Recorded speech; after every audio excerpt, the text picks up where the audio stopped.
On the foreign scene, Donald Trump considering large-scale sanctions and tariffs on Russia until ceasefire is reached. Good evening. This is News at 7 on Western Spring Television. My name is Damilola Raphael.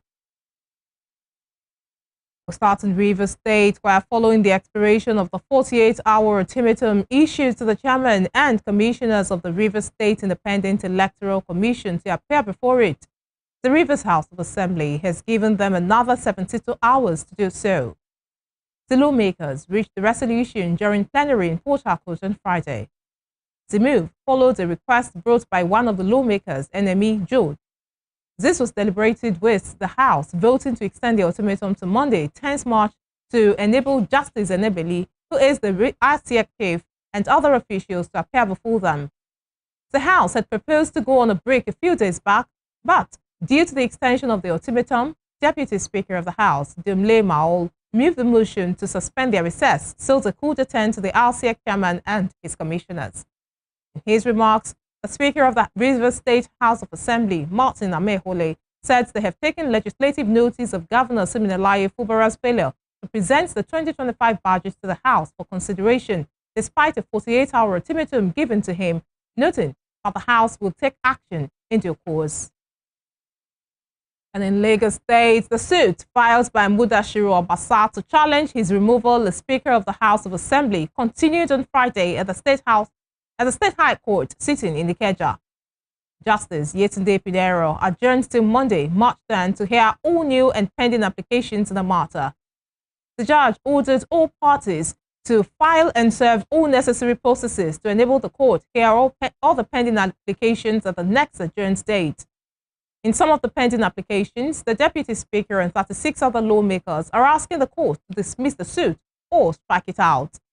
Outside the courtroom, counsel to Speaker Obasa, Afolabi Fashanu, told journalists that beyond challenging his removal for not following due process, his client is also challenging the allegations in the notice of his removal, which include fraud, high-handedness, abuse of office, and gross misconduct, as he was not given a fair hearing. One of the counsels, Romeo Michael, who is representing 34 lawmakers who have just been joined in the suit, said they have a counterclaim, urging the court to declare that Obasa's removal was constitutional. Justice Emeka Nwite of the Federal High Court, Abuja, has fixed May 8 for ruling on whether or not to admit a judgment of the Federal Capital Territory High Court between Ali Bello and Incorporated Trustees of American International School. Joseph Daudu, counsel to the immediate past governor of Kogi State, Yahaya Bello, sought to tender the document which had decided on the issue of payment of fees or refund in the ongoing case instituted by the Economic and Financial Crimes Commission, EFCC, against Bello. The defense counsel had also sought to tender the receipts of the recertification of the said documents. Meanwhile, counsel to the EFCC, Kemi Pinero, objected, saying the prosecution had not yet closed its case. Reacting, Daudu said the admissibility of documents in criminal or civil cases was governed strictly and exclusively by the principles of relevance to the proceedings at hand. Subsequently, Justice Nwite held that a date would be given for ruling on the admissibility of the FCC High Court judgment. He adjourned the case to May 8 and 9 for ruling on the admissibility and continuation of trial. Away from judicial matters, former Minister of Women Affairs, Uju Kennedy Ohaneye, says she honored the invitation of the Economic and Financial Crimes Commission, EFCC, to provide clarifications on expenditure during her stay in office. On Thursday, Kennedy Ohaneye was interrogated by the anti-graft agency over allegations bordering on 138 million naira fraud. In a series of posts via X on Friday, the former minister said she arrived at the EFCC headquarters in Abuja on Thursday around 2:15 p.m. and left by 6:50 p.m. Kennedy Ohaneye said she provided comprehensive clarifications on her actions during her tenure. She commended the EFCC for its professionalism, adding that she is available for further inquiries. The barrister added that as minister, she used available resources prudently and even supplemented with her personal funds. In the meantime, the federal government on Friday said it is negotiating with the leadership of the National Assembly to broker peace over the recent suspension of the senator representing Kogi Central Senatorial District, Natasha Akpoti Uduaghan. Minister of Women Affairs, Iman Suleiman Ibrahim, told State House correspondents during a Meet the Press program at the Presidential Villa, Abuja, that the government was engaging all the stakeholders to ensure that they tempered justice with mercy. Her comments come barely 24 hours after the 10th Senate suspended Akpoti Nwaga for 6 months. The lawmaker has submitted a petition alleging she had been sexually harassed by the Senate President, Godswill Akpabio. However, the Senate dismissed her petition on procedural grounds as the Ethics Committee recommended her suspension, saying she had brought ridicule to the upper chamber. Meanwhile, the Kogi State chapter of the People's Democratic Party, PDP, has condemned the 6-month suspension of Senator Natasha Akpoti-Uduaghan. In a statement by the State Publicity Secretary, Umaru Ariwa, the party explained that the decision was unjust and declare infringement on the senator's rights and privileges and to deny senators constituency representation in the upper chamber for which he was elected. Akpoti-Uduaghan was suspended for gross misconduct after engaging Senate President Godswill Akpabio in a heated debate over seating arrangements on February 20. The political party, however, called for the reversal of Akpoti-Uduaghan's suspension, adding that the Senate should conduct a fair and impartial investigation into the allegations against the senator, ensuring that she is given a fair hearing. In other news, wife of the governor of Osun State, Erelu Ngozi Adeleke, has said Nigerian men have set unattainable standards for women, barring them from crucial societal roles and relegating them to lesser positions. Ngozi Adeleke said this today in an interview on Western Spring Television's Morning Spring in commemoration of this year's International Women's Day. The governor's wife alluded to the case of the Kogi Central Senator Natasha Akpoti-Uduaghan, saying it has discouraged many women from pursuing political careers. Addressing continental issues such as female genital mutilation and gender-based violence, the NET ambassador highlighted her sensitization efforts in remote Osun villages. She further stressed that in tackling gender-based violence, women must be cautious about their associations and prioritize diligence over reliance on quick financial gains. International Women's Day, celebrated yearly on the 8th of March, was inspired by the work of thousands of suffragists who were campaigning for more rights for women, including the right to vote. Sometimes I cook for 2 weeks. Different soup, different stews, pack in my freezer. Right.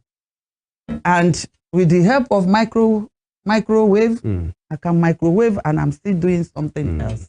Do you understand? With the help of every gadget in your house, definitely you will make it.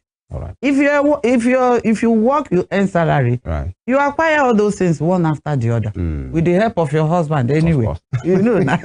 So, all right. And having good interpersonal relationship at home, and understanding good interpersonal relationship with people at work is what will make your day smooth. All right. You know, because we can't stay here all day. But let me ask you on a personal note, what does it feel? What is it like to be the wife of a governor? In this case, Governor Ademola Adeleke. I will start from the juicy part of it. Let's have it. It feels good. For somebody like me, I like seeing people. I work out every day. I see people. I interact with people. I don't have dull moments anymore. Do you understand? I don't have dull moments, and I feel happy seeing people, receiving people, interacting with people, helping people. So I don't see it as any challenge. Right. But the only challenge is to help people that hates to see somebody suffering or a situation, somebody will approach me, because people do approach me every day on my Facebook, on my phones. Even when I walk out, you see, man, this, that. The fact that it hurts me to want to do, but I don't have it the way I want it to do. So many persons might not believe you to say, and Erelu Ngozi Adeleke, governor's wife, is talking about finance. They might say, Femi, please excuse me. Believe it or leave it. Right. Sometimes I don't even have it. I would give, do, because I'm enjoying it. Right. It gives me exceptional joy to help people. Even starting from 1st of March, reach the end of March. But the celebration usually starts on 8th of every March. Right.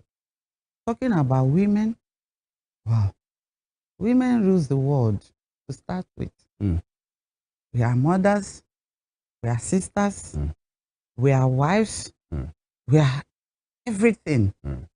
A family that does not have a girl child or a woman in it is like a graveyard. Let me put it that way. Oh, sure, because they House of Assembly, but we have only 4 at the Senate. At the Senate, out of 109. Out of 108 or 9, thereabouts. 109. So, which is still abysmal. Do you understand? So, accelerate action based on all of this we are talking about. Is saying, let's put everything we are saying into practice.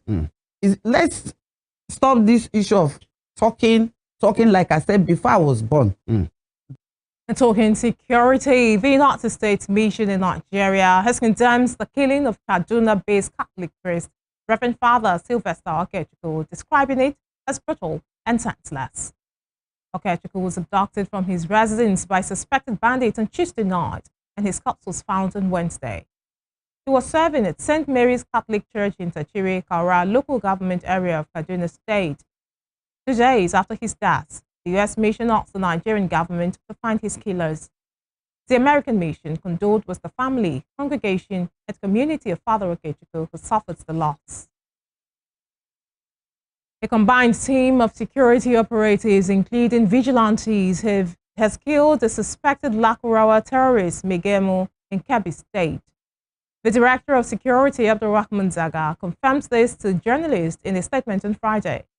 He said Megemo was neutralized on Thursday in Kuchimbawa, a remote area in Arewa local government known for its challenging terrain.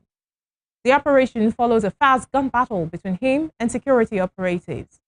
This development comes just a week after Kebbi State Governor Nasir Idris visited Bagiza and Rausa Kade communities in Arewa local government to condole with residents over the killing of 6 people by suspected Lakurawa cattle rustlers. He commended Governor Idris for his commitment to security and the continuous logistical support provided to security personnel, particularly those on special operations. The chairman of the National Drug Law Enforcement Agency, NDLEA, Osun State Command, Lawal Olurotimi, today highlighted significant achievements in the agency's ongoing battle against drug-related crime in the state. Speaking with journalists today, the chairman reveals that the command has deployed a multi-pronged approach in combating drug trafficking and abuse, which includes supply functions of the NDLEA, demand reduction unit, whose job is to discourage people from drugs, amongst other mechanisms on ground. He also emphasized the command's commitment to working collaboratively with local authorities, communities, organizations, and other stakeholders to achieve its goals, which is to ensure zero drug intake by residents of the state. Speaking on the conduct of its staff, Oluwarotimi disclosed that there is an institutional way to check corruption in the agency called the monitoring unit that checks staff who accept bribes from offenders. Oluwarotimi, however, called on residents of Osun State to work hand in hand with the agency to totally eradicate hot drug intake in the state. Arrest. And let me tell you that we call it supply functions of NDLE. In that supply function in NDLE is ability to cut off the supplies by arresting the criminals who bring these drugs, either from the farm or imported one. That's supply function. And secondly, there's what they call a demand reduction unit. That is ability to discourage those people that are using it. If there's no demand, there will not be any supply. That is, we are working in the angle of demand and supply angle. Are you with me? And apart from that, our chairman, the Brigadier General Marwa, he has formed a strategy of what they call WADA, World Against Drug Abuse. You know, it's not part of it, but it's an effective, aggressive way of discouraging people. And that's why every day, every week, there's no week we will not do sensitization program, either in the school, both primary and tertiary education. That's why I believe with all this, there will be a stop in the youth demanding for more drugs. And apart from that, it's not only NDLE. We also have most of our stakeholders Like in recent, the Osun State government, he formed what they call IWADA, the Mole War Against Drugs. You understand it? Maybe I believe he's doing it. And every day, I think last week, they almost 10 secondary schools in the Ilesha and Co. All those strategies put in place, at the end of the day, it will discourage people from taking drugs. And apart from that, the mass media is part of the stakeholders. And in Lagos, I think AIT, I think on the Thursday when we are coming, you see the broadcasting where they are supporting NDLA by sensitizing the public opinion that all those messages that will discourage people from taking drugs. And all these strategies, we understand it will discourage our youth. You know, our leadership is key. Brigadier General Marwa is somebody that he doesn't have any flair for corruption. He is a man that he doesn't tolerate corruption. And whatever the leadership represents, it will percolate to the segment of the other part of the leadership. And apart from that, there's an institutional way whereby we check corruption within the organization.